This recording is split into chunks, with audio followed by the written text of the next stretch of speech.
Welcome to another conversation in People in Fundraising. This podcast features interviews with nonprofit professionals who discuss their career journeys, lessons learned, and enthusiasm for working in fundraising. And here's your host, the founder of People in Fundraising, Tim Wilson. Hello, everyone. Welcome to Season 2 of the People in Fundraising Nonprofit Social Impact webcast. And I'm really excited today to welcome Andrea Holland to our program, joining us from California. Hello, Andrea. Hi. Thanks for being a guest today. Thanks for inviting me. I appreciate it. Yes, my pleasure. Just as a little bit of background, Andrea and I first became acquainted when they were working at the University of Colorado through APRA Rocky Mountains. And that was sometime, when the pandemic was still going on. So it's been great to be in touch with you, and I'm very excited for you to tell our audience both your current title, where you're working, because you not only aren't in the Rocky Mountain area, but you're doing a different role. So that will be part of the focus of our conversation today, as well as we'll be airing this conversation on Monday, September 18th on LinkedIn and our YouTube channel. And that will be in honor of Bisexual Awareness Week and Celebrate Bisexuality Day, which is that week, the 16th to the 23rd of September. And I have the Bi Pride flag behind me. I sometimes swap up the images behind me. So we'll get into that as well as topics of my conversation with Andrea. So Andrea, please, the floor is yours. Tell us what you're doing, where you are, and then second to that is then tell us how you entered the nonprofit field, please. Sure. So I am now the Chief Administrative Officer for 2 departments in the College of Engineering at UC Davis. So right outside of Sacramento in California.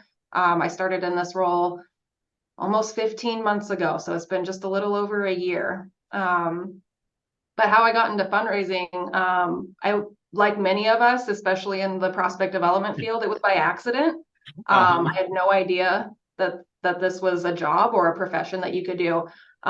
So going back, I did my undergrad in history, thinking I wanted to be a professor. Oh, me too. Yep. So I was going down that path. And then so I went into a master's program and quickly realized that I loved the research side of it. I loved the investigation and all of that.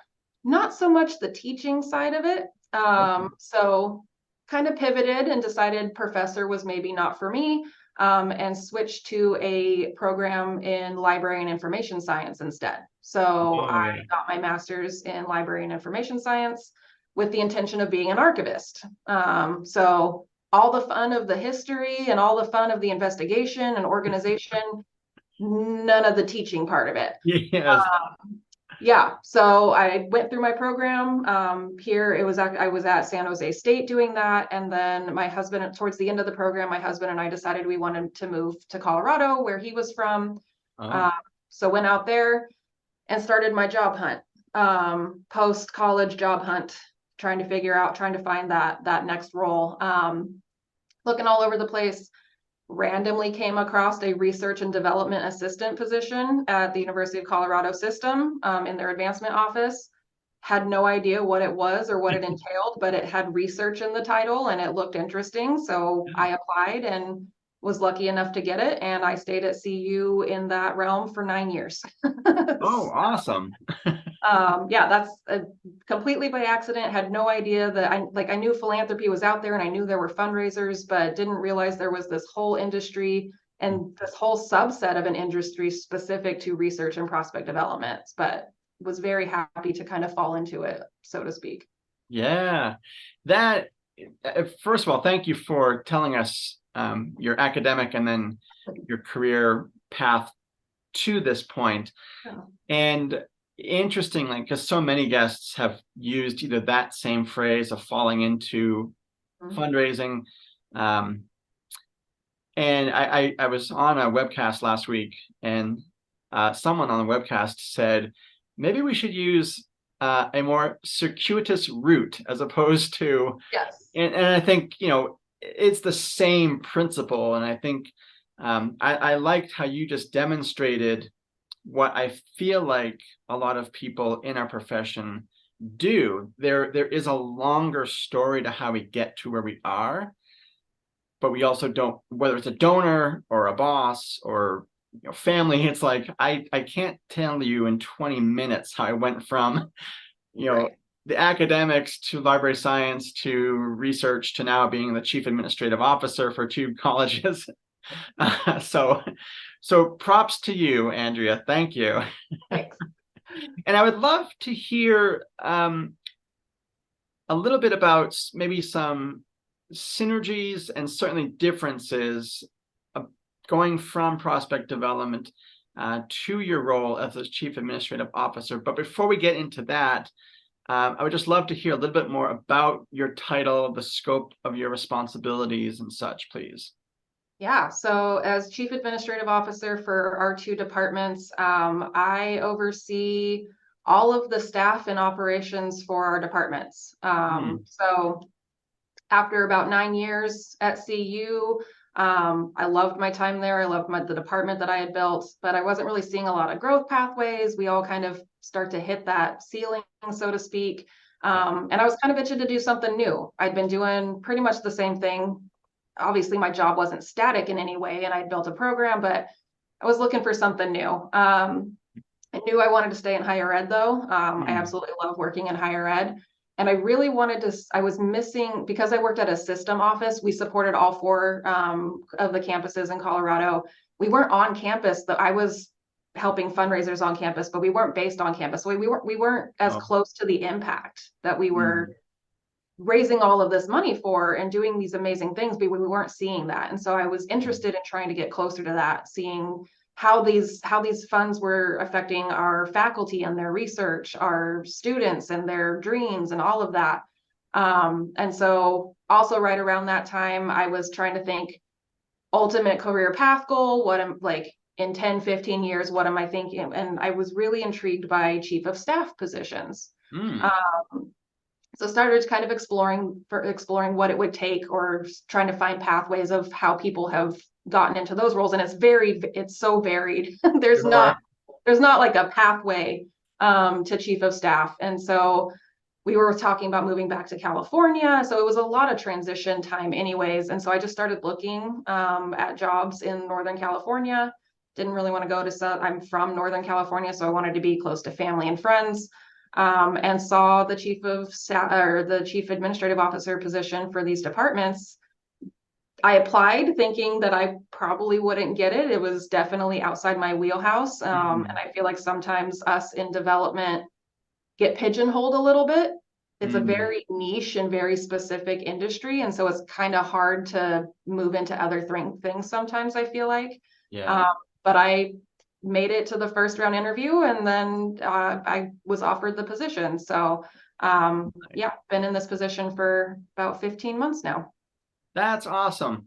Yeah. I think one of my follow-up questions on our list, because every guest gets these ahead of time, and some of them are different, because we talked specifically about roles as well as the personalities. I would love to hear, Andrea, just for a couple of minutes, if you can recall sort of how you crafted the persuasive rationale or the vision you had going from prospect development to being an applicant for the chief administrative officer. And I think you touched on it a little bit in the answer just now, but just for our audience, who other people may be interested in exploring other career paths, I'd love to have you share a little bit of that, please. Yeah, I think fundraising and development work, and there's so many transferable skills, and it's really just highlighting those and showing I've done this and this is how it would translate to what you're looking for. And so I really took the job description and did a mapping exercise. I was like, okay, you guys are looking for these different traits, these different experiences, and just kind of had a spreadsheet as all of us do, and just did a mapping exercise and kind of detailed out different things that I had done in development that I felt would be directly transferable to this role. One of the big things is I had been managing a team at CU for a while. Management and leadership is needed everywhere. It's not necessarily industry specific. And so I was able to show how I had managed and built a team at CU and how those skills would translate over. Relationship building is not industry specific. Yeah. Philanthropy is a industry of relationship building. And so even though I wasn't working with donors, I had to build relationships with my development officers that I was working with leadership, with all of that. And that's directly transferable into building relationships now with my faculty or with the other development folks that I'm working with over here. And so some of those transferable skills, it's really just taking the time to really think through how they translate into exactly what the job posting is looking for, and then crafting it from there. Yeah, wonderful. Yeah, thank you for that. Because yeah, it is fascinating, to think. Certainly there are paths, and I've had people on that have gone from prospect development to frontline, or frontline to stewardship. But I really appreciated you taking time to talk about going kind of, there are still, as you'll get into, definitely elements in your current role that touch on philanthropy. But I was just really interested to hear how you made that case. So thank you. And so speaking of how your role does still have many touch points in philanthropy, I'd love for you, Andrea, to talk a little bit about what that looks like on your day-to-day calendar. Yeah, so like you and I had talked about before, I very much miss working in philanthropy. I was in it for 9 years, but luckily having that experience, I've been able to bring that into this role. And so really what that kind of that looks like for me now is working with my chairs and working with our development folks here in the college to make sure that our funds are being spent, that they're being spent in compliance with our donors' intentions, and reviewing gift agreements and making sure that we're checking all those boxes. Stewardship opportunities and board involvement, helping my chairs manage all of our departments have a board of advisors. And so I've been involved in helping to coordinate and work with that. What else do I do? I'm ultimately responsible for the fiscal management of our departments. And so all of our gift funds that sit with our departments, we are tasked with making sure that they are spent and spent appropriately. We're responsible with providing content for stewardship reports back to our development staff, all of that. So it's definitely a much smaller piece of my job. I have a lot of other things that I'm responsible for now, but my chairs have been very good and very excited to use my development background to help manage a lot of that stuff. The person in this role previously didn't, as nobody would expect her to, she didn't have any development experience or development understanding. And so that lens I was able to bring to my chairs and help them kind of manage, because they've got so much going on too that it's hard to write that blurb for a stewardship report when they've got research grants that they're trying to write. And so I have experience with that, and I know what the development officers are looking for. And so I'm able to help in those kinds of ways. So I still get to work in philanthropy. It's just a much smaller piece of the pie, so to speak. Yes. But I gotta think, as you were talking, Andrea, and yeah, we did talk a little bit about some of those main responsibilities. There's just such a richness of different touch points that are you hybrid? Are you fully in the office? And, I just think like the work environment, if it's hybrid or whatnot, plus the different things you're doing day to day must keep it pretty fresh. Yeah, so we are hybrid.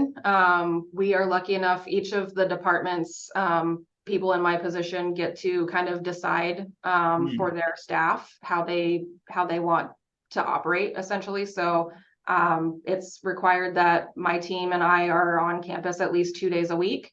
I'm usually here more like 3 or 4, just because I need to be here.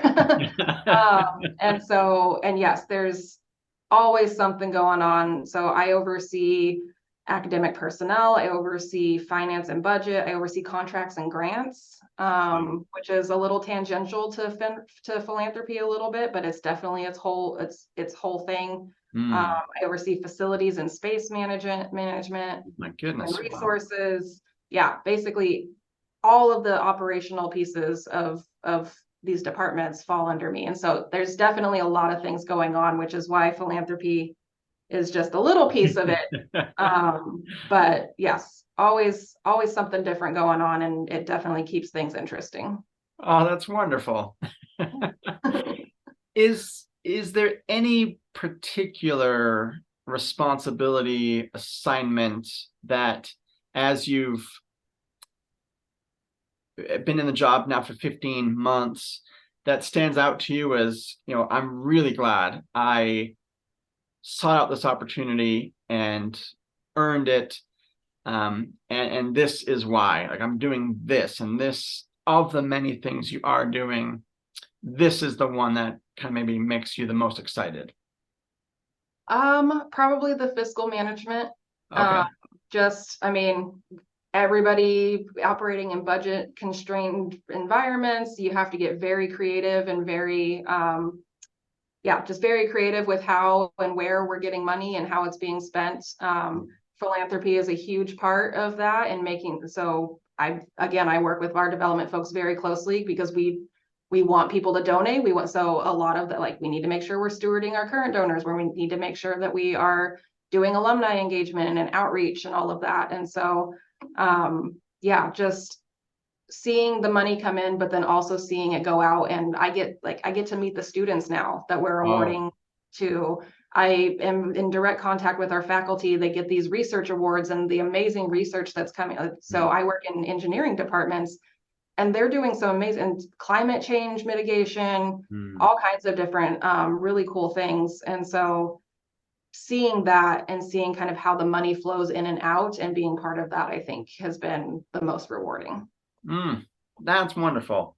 Yeah. And to have that exposure to, updated,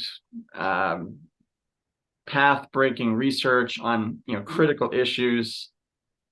You certainly don't get that in prospect development. Right. It was often second, third, fourth hand, we'd find out 10 months down the line that this really cool thing happened. We're like, okay, that would have the donor that I found ended up being able to support this, but we have. So yes, I'm much closer to the impact, which has been really nice. That's awesome. Just sticking on the theme of your role right now, are there associations or, resources beyond your work environment that you turn to for developments with budget policy or fiscal management and other things you touch on? There probably are. This last year, so my departments, so the person before me retired.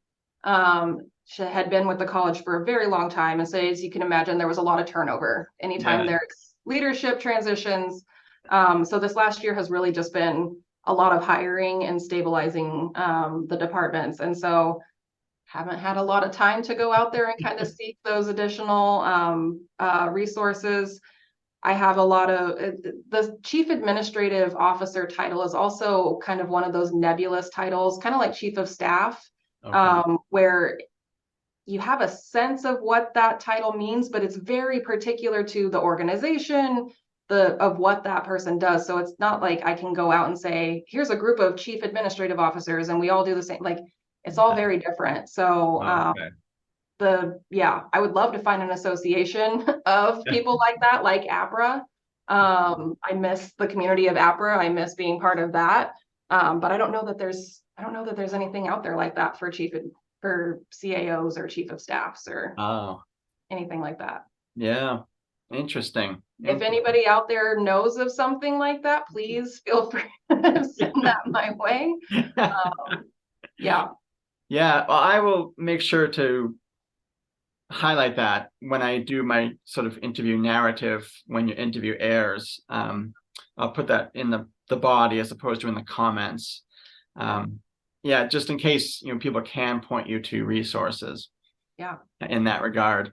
So yeah, thank you. And I think, Andrea, that there are lots of people in the fundraising social impact sector that can look to your story and say, okay, like there are ways and you felt a little bit that you had reached a plateau in prospect development, and certainly others do as well. And I think just the encouragement of your story, the motivation to say, hey, Andrea did it. This is how she crafted the case, in a way, the vision for why this role outside of direct day-to-day fundraising. So really, I think that's a great motivator for other people who may be thinking of, social impact nonprofit's been great, but I want to stretch my legs and take on something new. So thank you for taking the time so far to talk about that. Yeah.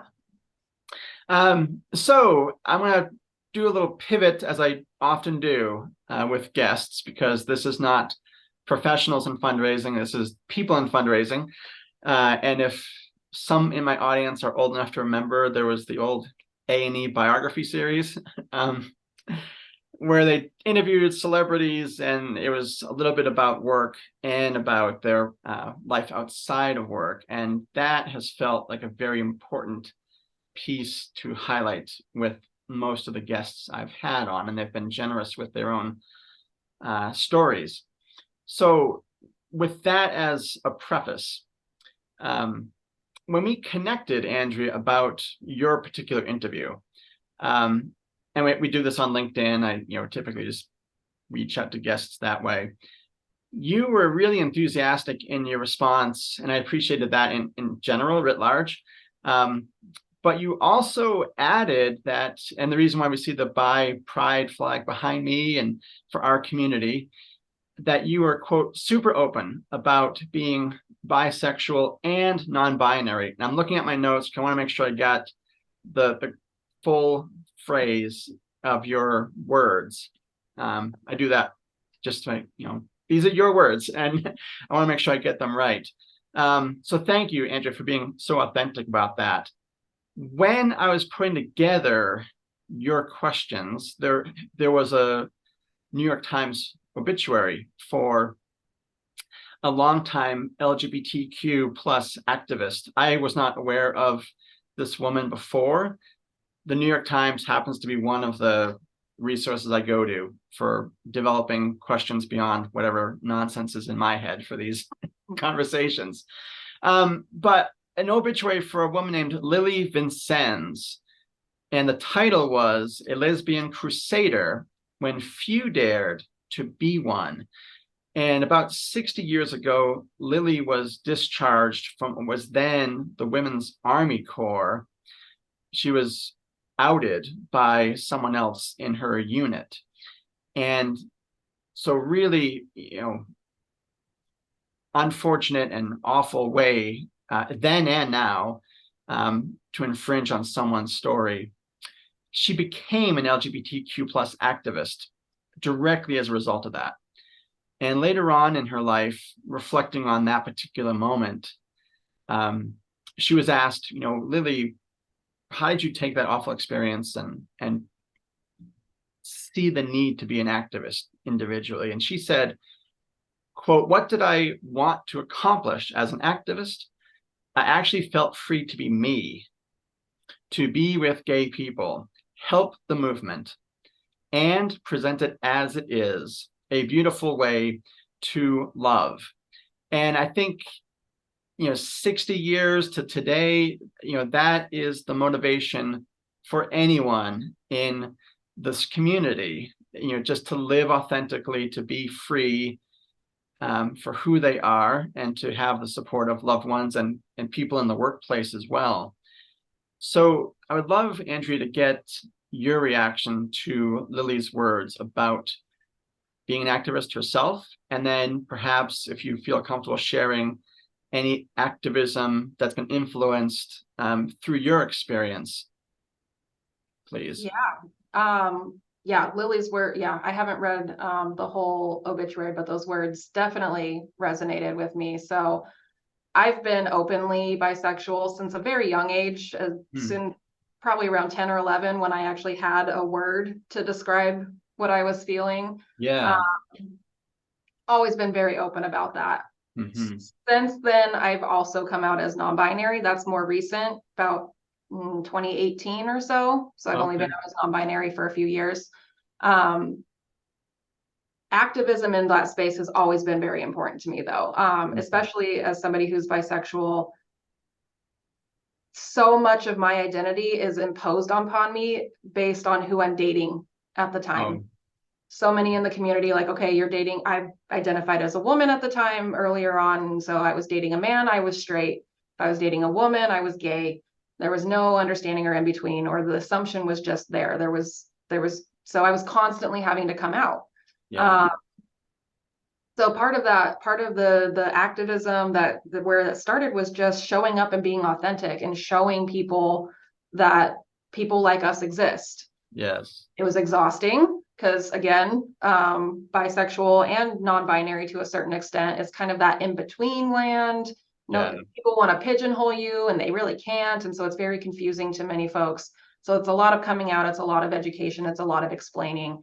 But I take that on so that the visibility is there, especially as I continue in my career. I've been very fortunate to continue to grow in terms of my visibility at work, my visibility in the higher ed space, taking on leadership roles. And so providing that example that people like us can rise through the ranks, so to speak. We can lead, we can take on these roles that we don't necessarily see people like us in those types of roles. When I was growing up, I didn't see anybody when I was in my undergrad or grad school like me in positions of power, positions of leadership, even faculty. I just didn't see that. And so that's really important to me to be visible and authentic in how I present myself at work. And part of that, I think, is related. So activism in that sense of just being visible, but also showing up. So I've been involved in volunteering for many different organizations. I've been on boards specific to both non-binary and bisexual causes. Taken a break with that, as we all kind of need to do sometimes, and kind of self-care and step back a little bit. But that's always been very important to me. So yes, Lily's words sum that up so well. In those spaces, I feel free to be me, exactly how she expressed. I love being around other people that I can connect with on those different things that just get it. You don't have to explain yourself all the time, which can be exhausting. And I feel like we're all, even though we all come from different backgrounds, we all in some way or another have a common thread and a common goal that we're working towards that you don't necessarily feel outside of that community. So yeah, absolutely. And I think and thank you, Andrea, for sharing your own lived experience. And you touched on several topics I'd like to just follow up on. Certainly one is that sort of coming out fatigue, whether in your specific case, both your sexual identity as well as your gender identity. And I think bisexual people make up, I believe, the majority of people in. I think the last number that came out was 60% of the LGBTQ community identify as bisexual or just non-monosexual in some way. Right. Yeah. And I think that in itself is fascinating. And you're right, like that people don't do well if something is outside of binaries. We see that in all realms of American society, politics and sports and whatnot. And I've got a little, I don't know if you can see this really well. It's a little image of Freddie Mercury. Yes. So I've always been drawn to people like him that their creativity and their energy to live life who they are is really, both of those are very inspiring. And I think, not necessarily just because of their orientation, but I think, there's multiple layers to people, to everyone. And I think, for me, Freddie Mercury is just someone like, even in the 70s and 80s, kind of around the time that Lily had her activism starting, not a very welcoming time for LGBTQ plus people. He didn't attend events with his husband in public. I think even today, there's some question, 30 years after his death, again, we want to label people. That's just, what we do to our detriment. And, what was Freddie this way, that way, well, I think all of us are bisexual to a degree. And it doesn't matter, that was his life. And he felt that he could live in that power at that time. So I'm glad to hear your story as well. I would love to follow up on that about living authentically as bi and non-binary. How has that perhaps changed specifically your career, or just your overall life story, Andrea? Yeah, so it's definitely it's interesting. So my bisexuality doesn't come up at work a lot. Again, maybe not for the best of reasons. Again, I'm married to a man, and so people just assume that I'm straight because I'm in a quote unquote seemingly heterosexual relationship. I don't often, like, at work, that's just not something I try to correct people on. I'm like, oh no, really, I'm bisexual. It's not relevant in most work circles. But the interesting part was when I came out as non-binary. Mostly because my presentation changed a little bit, not a lot, but a little bit. But most importantly, I started using they, them pronouns, which is just, it's much more in your face. If people see that I've tagged that, like exactly on my Zoom screen right here, it's just, it puts me out there a little bit more, using non-traditional pronouns. And so in terms of my career and how that's kind of manifested there, so exactly what I told you before, I'm very open. I tell, like, I came into Davis and I told my staff, these are my pronouns, this is how I identify. I'm happy to answer any respectful questions that you might have. Some people took me up on that just to have a better understanding for themselves and making sure that they're addressing me in a way that I'm comfortable with. Most people don't. Most people don't take the opportunity to ask those questions, which is fine. But putting my pronouns on, like, LinkedIn, or when I did start applying to jobs towards the end of 2021, beginning of 2020, before I got the Davis job, I went back and forth a lot of, like, do I put my pronouns on my application materials? Because that immediately outs me to anybody who's reviewing my materials. I've heard anecdotally from other people that when they came out and started using non-traditional pronouns, they weren't getting the same response back from employers that they had seen when they were either using he, that, he, him, or she, her pronouns. I was like, that could happen to me. Ultimately, I decided it was more important to me to be open and authentic and make sure that I was leading with that. So I did include my pronouns on all of my materials. I did see a little bit of a less response back as I was applying to things from the last time I was on the job market. Granted, that was 9 years prior. So there's not necessarily a correlation there. But there still is that stigma, and there still is that possibility that by putting that out there and using non-traditional pronouns, that automatically negates you in some circles or to some people and can affect your career growth. I've been lucky in higher ed to be in a mostly open and pretty diverse and understanding environment, but there's still individuals who don't understand or have trouble remembering my pronouns, even though I've reminded them, I don't know how many times. So there's still that struggle. But I keep doing what I'm doing and just hoping to make it better for the next person behind me. And that's the best I can do. Yes. Yeah. Well, that's wonderful. And as you were talking, Andrea, it was reminding me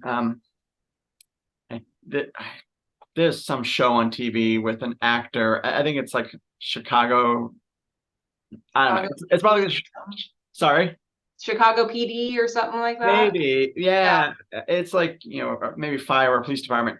But there's an actor in the show who it was in an MSNBC profile recently.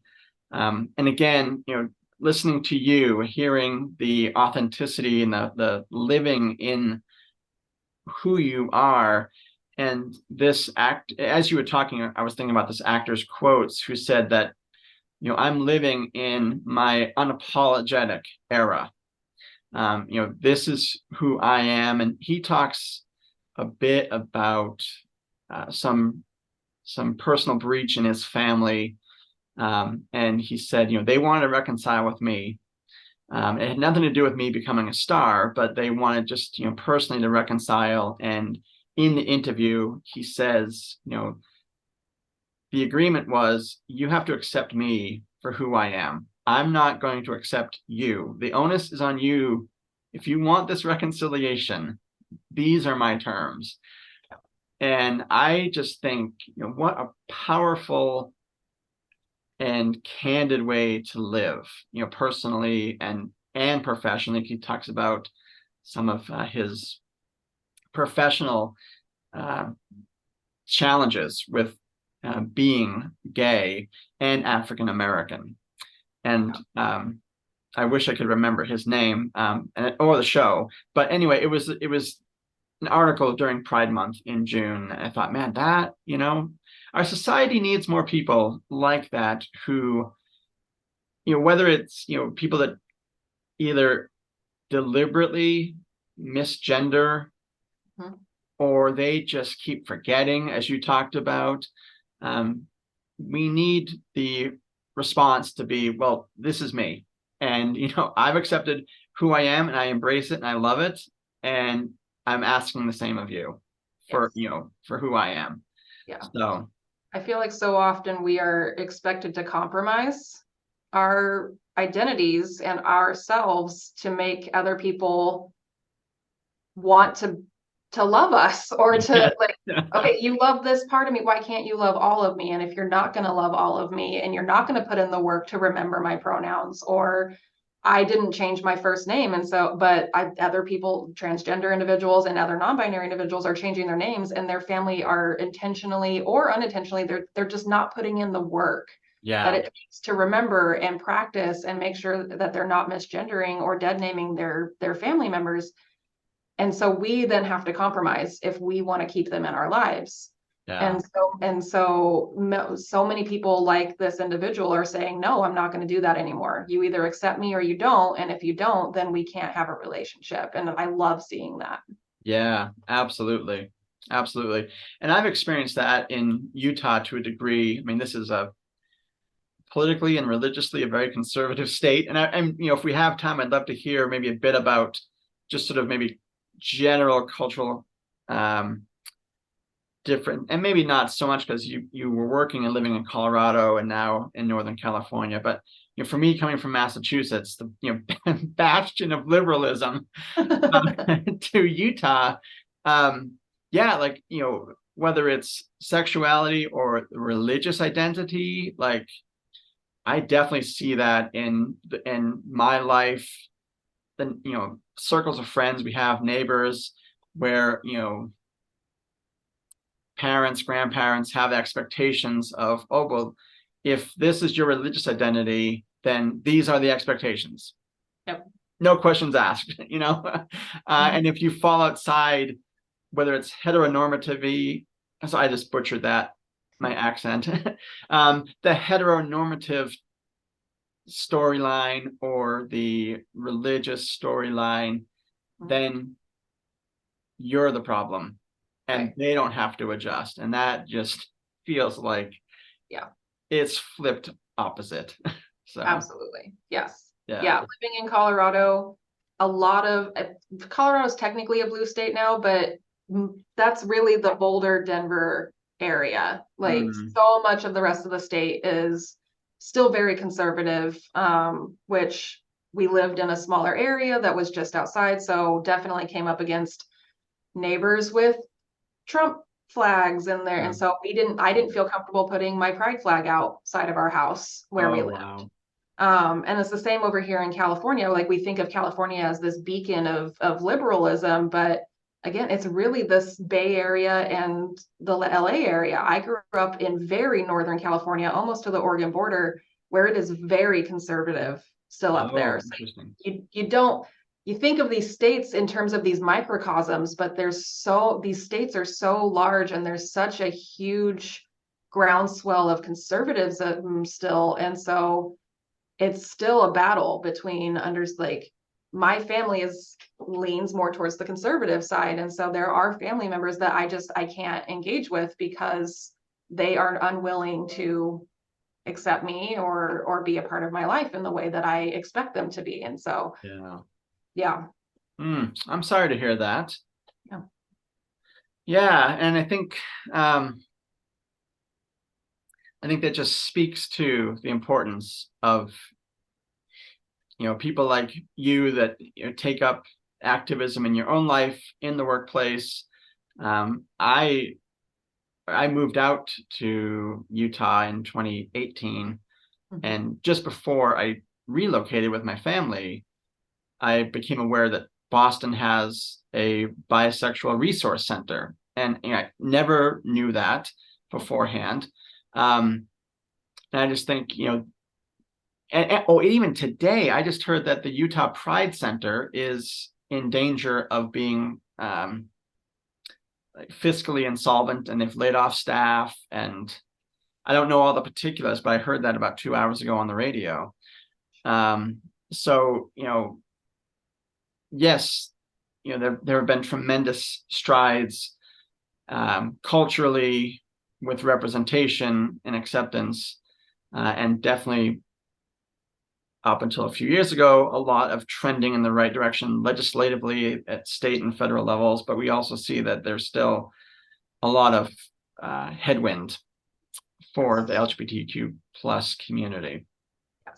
Yeah. Well, so much in our history, if you go back even 50, 60, 70 years, it's always this 2 steps forward, 5 steps back. Like you start, like you see these incremental changes, you're feeling good, you're feeling positive, everything's going. And then at the flip of a dime, there's this backlash. There's this swell of pushback against the community. And I feel like we're in that swell right now. But it's very secular, and I feel like it happens every 5 to 10 years if you kind of look back.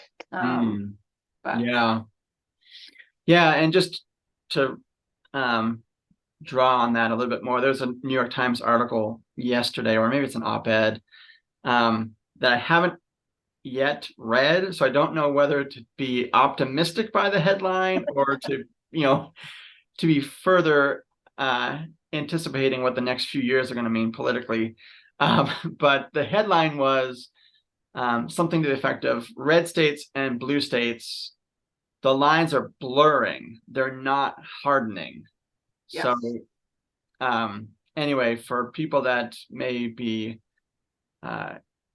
drawn to articles and op-eds that talk about political impact on the way they live and how they live and who they live as, that's one that, at least from the headline, I can recommend. So, well, it'll be interesting to see, because there's a lot of migration happening right now too. So a lot of people are leaving Florida. A lot of people are leaving Texas because they can't, they will literally have their children taken away from them. So I see constantly guess we're moving out of Florida. And so it'll be interesting to see what that redistribution of individuals ends up looking like in 10, 20 years as well. Yeah. Interesting. Yeah. Well, maybe I'll have you back on in a couple of years, Andrea, and we can talk. Hopefully we've made some progress and we're not just having the same conversation. I hope so. Yes, I hope so. But before I wrap up, I just want to say thank you for your individual activism and for your voice in our community, and for taking the time to share both individual aspects, personal aspects of your story, as well as the professional aspects 15 months into a new and exciting role. So I'm glad I caught you at this point and heard about how you are adjusting to an exciting new opportunity. And it's been a real treat to have you on the program, Andrea. So thank you for your time today. Thank you so much for having this as a topic. I know everybody's different that you've brought onto this. And so I appreciate that you wanted to do something and talk about bisexual awareness and everything for September. So I can talk till I'm blue in the face about this, but if I don't have the platform to reach individuals, that's just as important. So thank you for providing that platform. Yeah, absolutely. My pleasure. And I'm so glad that you were the first one as a guest in that sense. I do think it's important, as I roadmap and time interviews for certain significant weeks, months of the year, that we're raising awareness for all walks of life in the nonprofit social impact sector. So I just feel honored, to have your voice and your presence to be the first one for the By Pride, By Awareness Week in September, Andrea. So thank you. Yeah. So, and to our audience, as I mentioned at the beginning of our interview today, you can find Andrea's interview on LinkedIn and YouTube, as well as the peopleinfundraising.com website, airing on Monday morning, September 18th. And thank you to our audience for your support, your likes, your subscriptions to this platform and program. Couldn't do it without support of many people in my network, and I'm glad to have Andrea, to have you in my network. So thank you. Yeah. Have a good rest of your day, and we'll be back next week with another conversation.